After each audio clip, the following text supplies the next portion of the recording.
So, Gary, when it comes to Francisco Alvarez, he has shown probably more so than we expected what he's been able to do defensively, and obviously we know what he can do at the plate offensively. Is there anyone that he reminds you of?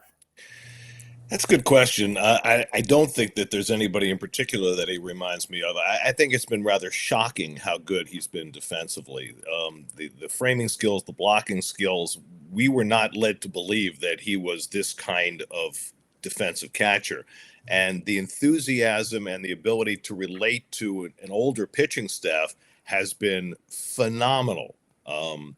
The offense we knew about, and I think we've gotten exactly what we expected, maybe quicker than we expected in terms of the power numbers. I mean, he's been a joy. He really has. I mean, you think about 21-year-old catchers. The record for home runs in a season is 26 by Johnny Bench.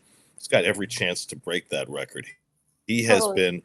I mean, you look at the defensive runs saved numbers, and he is right in the upper echelon, despite the fact that he wasn't in the big leagues the first couple of weeks of the season.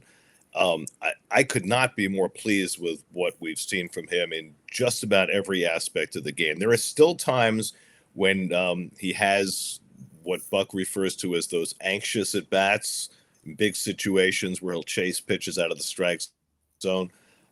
But for the most part, he's settled in very nicely, and he's not trying to pull everything. But again, I go back to the defense. It's been just so much better than we were led to believe, and it's been fun to watch. Absolutely. And so I'm going to ask Howie to fill in the blank with this statement, and then Gary, you're going to go after that. But you guys have to have different answers, okay? So Helps to go Howie, first. yeah, lucky you. Alvarez is the best young Met since blank.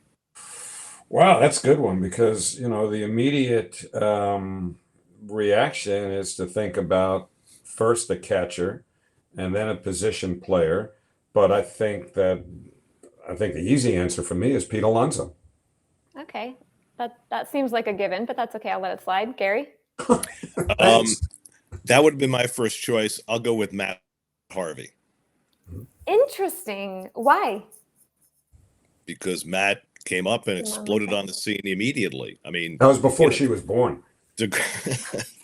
DeGrom came up and was really good. Syndergaard came up and was really good, but it was Harvey who came up before the others. And those first 10 starts when he came up in 2012, he was so dominant, and then translated that the next season into an all-star year. And